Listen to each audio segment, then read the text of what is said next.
Have you ever wondered how tech companies are able to build billion-dollar products? How come there is so much innovation in the tech industry while other industries seem to be stagnating? And most importantly, have you ever wondered what ideas, techniques, methods, tools you can borrow from the tech industry and apply them to your own work, your own projects, your own goals? That's what this channel is about. And today we'll dive into the idea of a sprint, what it is, how it is used, what a perfect duration of a sprint is, the sprint capacity, and sprint focus. And most importantly, how you can apply all of these things to your own life. So what is a sprint? A sprint is a short, time-boxed period of time in which a set amount of work has to be completed. If you look at this definition, there are three things that clearly stand out. The first one is that a sprint is a short and time-boxed period of time. Second is that there is a set amount of work. And the third one is that it has to be completed. It should go from to-do stage to done. The idea of a sprint is that we ship the results out, that things should be completed in the done state. So I want you to remember these three things as we go through today's video. The first clue that you saw in the sprint definition is that it's a short and time-boxed period of time. Sprints should be short. There's a reason why they're called sprints and not marathons. So that's your first clue. And that's the first difference between Agile and the traditional goal setting advice, is that we don't set goals for the entire year. That's too long. We work in shorter increments of time. And what's also important is that the duration of the sprint stays the same. So if you picked 2 weeks for your sprint duration, you work in 2 weeks at a time. Sprint duration is something that remains fixed. You can change the scope of your work, how many goals you're pursuing in each sprint, but the duration stays the same. So what is a good sprint duration? I like to say that it should be short enough for you to feel the deadline approaching, but long enough for you to produce something substantial. So it can't be a day, because there is not much you can produce and ship in a day. And it's not a good idea to have it as a 3-month sprint, because it's too far out. You don't feel the deadline. You don't feel that little pressure that always comes from a deadline. And you can decide it for yourself. What is the sweet spot? I would say that a sprint duration between 2 and 6 weeks is a good spot. That's the industry standard. In the tech world, that's kind of a sweet spot for the personal sprints as well. And you should remember that Agile is all about shipping the work, something that you can point at and say, look, I've made this. I didn't make this, that's Mother Nature, but you get the idea. Agile doesn't care about the hours you worked, how hard you worked, your morning routines, your habits, none of that. It just wants to see the final result at the end of the sprint. In one sprint, we are aiming to get something produced and shipped. So that's why you can really start a lot of new projects, because you have to get them to the finish line within one sprint. My sprint duration is 3 weeks. That's what I found worked the best for me. So I sprint for 3 weeks, then I take a week off. There's a reason for that. Stay tuned for future videos. And then I do it again. So you do you, but I would say start between 2 and 6 weeks. Start with something. Pick one duration. Do your first sprint with this duration. And then during sprint retrospective, again, another video, you can decide and adjust your sprint duration. But ideally, you want to find a sweet spot where you say, this is perfect for me. I'm going to stick with it, and then you stick with this duration. If sprint duration is fixed, we gotta have something that is flexible and variable, because our lives are not fixed, and we need to have some sort of lever that we can play with when times get tough, when there is a busy season of life, and then we have to somehow adjust for it. And that's what sprint capacity is all about. Sprint capacity will be different for each sprint. Sprint capacity measures the volume of work you can do in one sprint. And again, it will be different every sprint. And since this concept and this whole agile idea is borrowed from the software development world, and I worked as a product manager with software developers, I'll give you an example of how it's done there so you can understand the concept a little bit better. Let's say you have a team of 5 developers and you have some data to say that, okay, on average, each developer can produce 10 units of work. There are different units of measurements. Let's just keep it simple and say 10 units of work. And so at the absolute maximum, the team is capable of producing 50 units of work per sprint.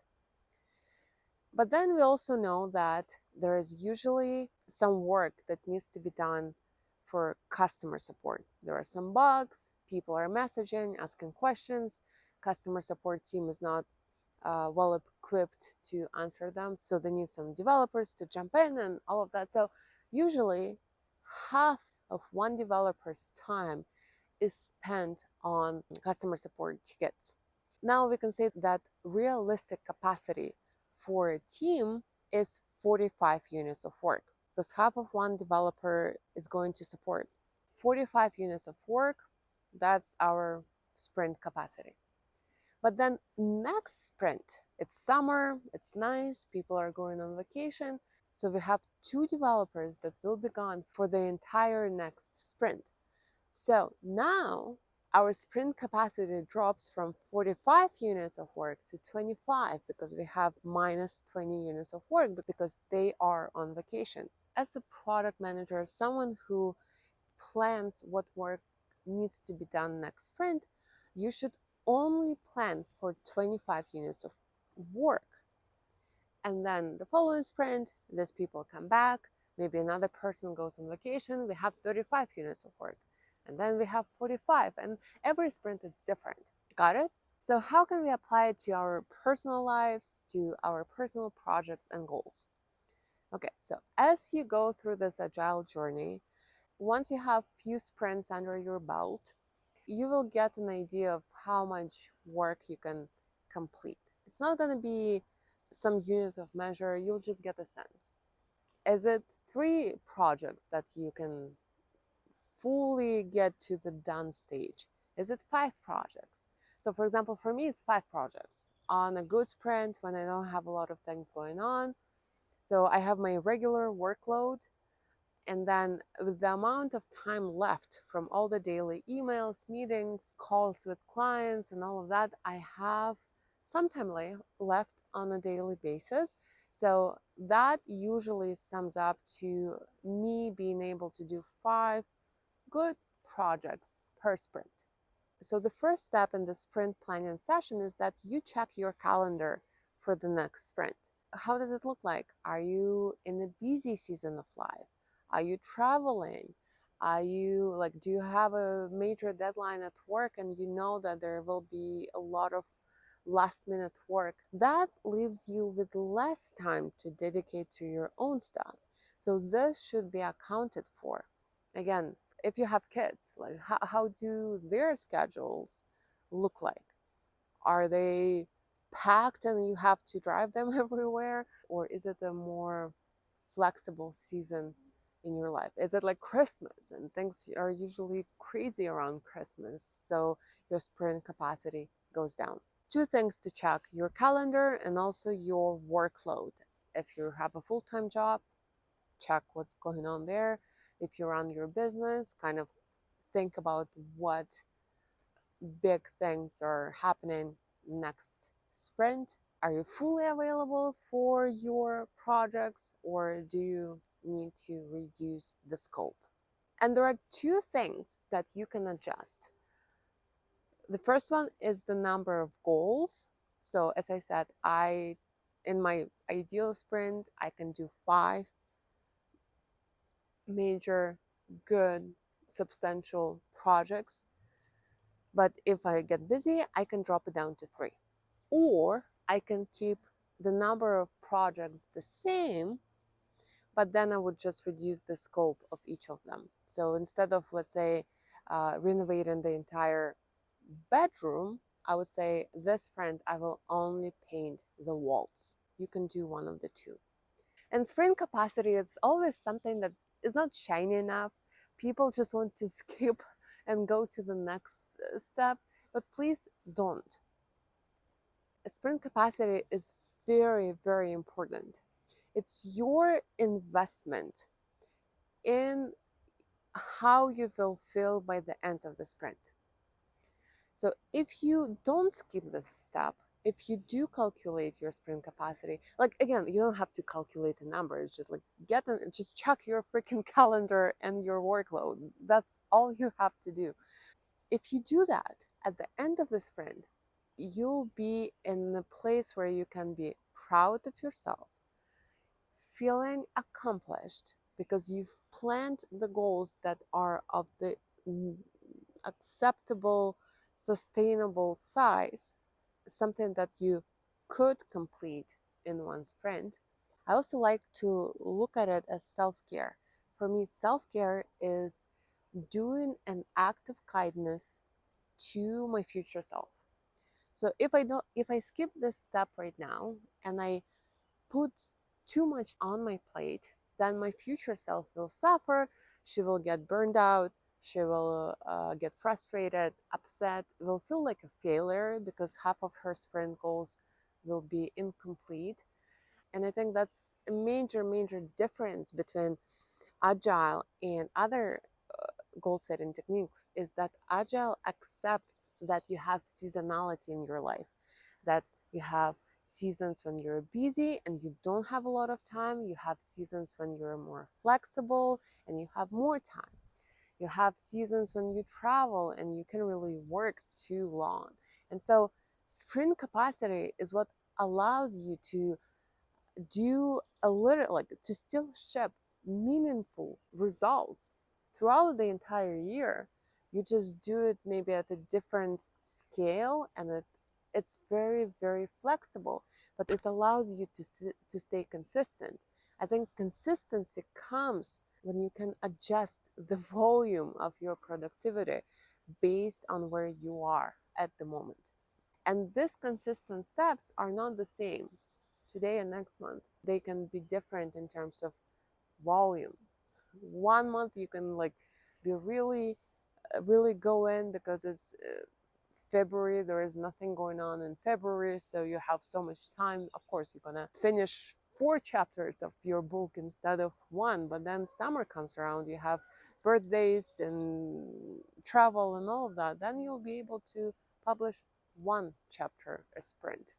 But at least you're doing something towards your book every single sprint. Another thing that I want to mention is that your sprint capacity, your kind of like the maximum sprint capacity, will change with seasons as well. So for me, as I said, right now it's 5 projects per sprint, but it used to be 9. When I had more time, when I didn't have as many commitments, when I didn't have a baby, things I had simply more time for my own stuff. But now it's 5. And then maybe in another season of life, if it will be 7, let's say. Again, I like Agile because it's flexible. I started doing it 10 years ago. My life was completely different 10 years ago. And I was able to stick with it because it was flexible enough to adjust to every season of my life.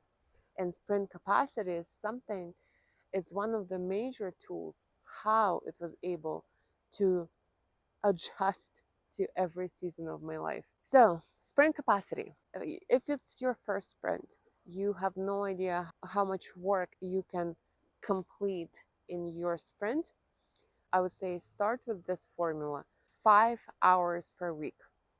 That's a good start, meaning that you have 5 hours to dedicate to whatever goals you want to commit yourself to. So if you decided that your sprint duration is 2 weeks, then plan for about 10 hours of work. If you go with 3 weeks, plan for about 15 hours of work. That's a good start. And then during the sprint retrospective, you can review and really get an idea, should you plan for more or for less in the future sprint. But yeah, start with 5 hours per 1 week, and then you just do the multiplication and plan for that. That's your sprint capacity for the first sprint. Okay, so by this point in your sprint planning process, you have your backlog. That we did a whole other video on that. Check my YouTube channel. You decided on your sprint duration, and you reviewed your calendar and your workload for the upcoming month, and you got an idea for your sprint capacity. If not, you just use the formula of 5 hours per week to calculate your sprint capacity. So now it's time to start looking at your backlog. By this point, you have a ton of interesting ideas on what to spend your time on. Now it's a good idea to start highlighting the candidates. You already know that you don't have a lot of time, so you'll definitely have to choose here. These ideas will have to compete for the spot on your sprint board. So it's the Olympics among your ideas. Start highlighting the candidates. I usually take a few days to think about, what do I want to focus on for the upcoming sprint? What's my sprint focus? Or another way to say it, what's my sprint theme? And this is something that is not necessarily used in all the agile teams, but that's what we did in my last job as a product manager. And I really enjoyed it because it allowed me to, well, first of all, keep the development team focused. There's always, it allowed me to put some priorities on what's really important. That's the sprint focus, and things that are of less importance, because sometimes when things are urgent, they might seem important, and then you're stuck in this process where you do the urgent work but not the important work. That's where the sprint focus comes really helpful. So it's usually one sentence, one feature that we are working on. And also why it was incredibly helpful to me as a product manager is that it gave me a quick answer to the question, what are you guys working on? That came from other stakeholders. Whenever I would walk in the office and I see a CEO or someone from customer support or from operations, and there's like this water cooler chat going on, and they ask me like, what are you guys working on?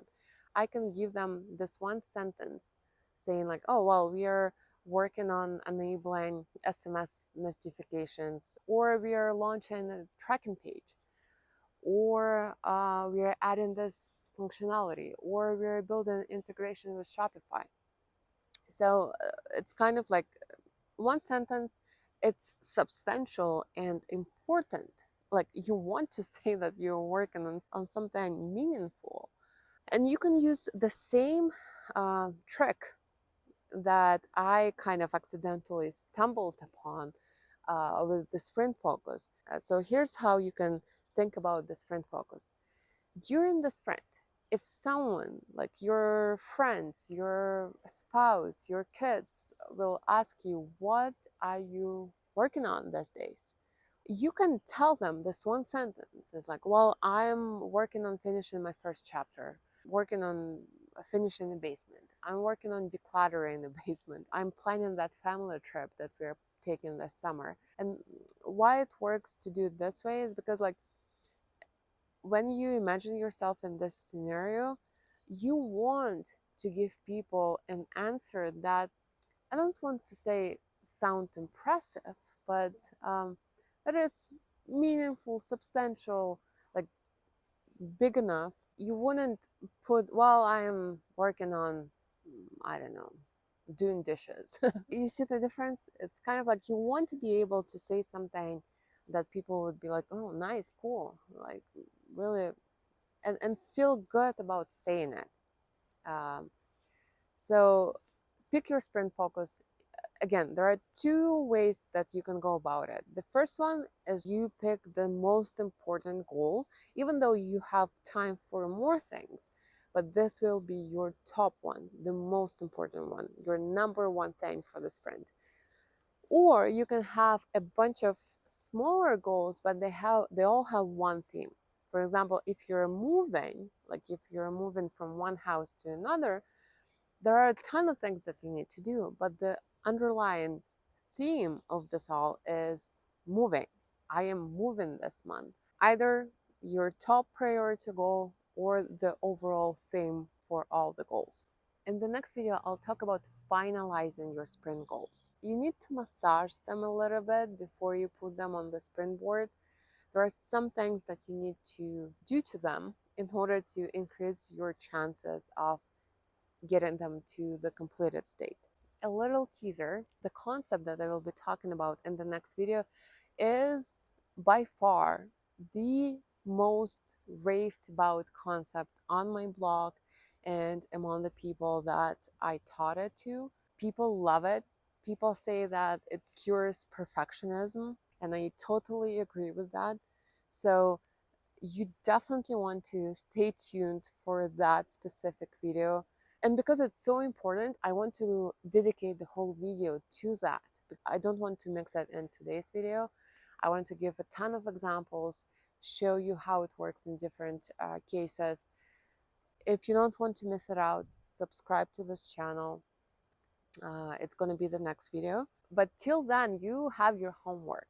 So again, we have the backlog. If you haven't started it, go back to the previous video. We picked the sprint duration, where you want to start, 2 weeks, 3 weeks, 6 weeks, you pick.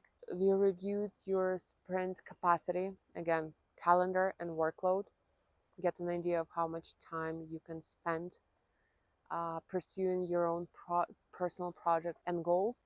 You're starting to think about your sprint focus, what you want to focus on for the next sprint. One sentence, one phrase. When people ask you what you're up to, you can give them this answer and feel good about what you're working on. Okay, guys, that's it. See you in the next video. And for now, enjoy this beautiful view, and I'll have my coffee.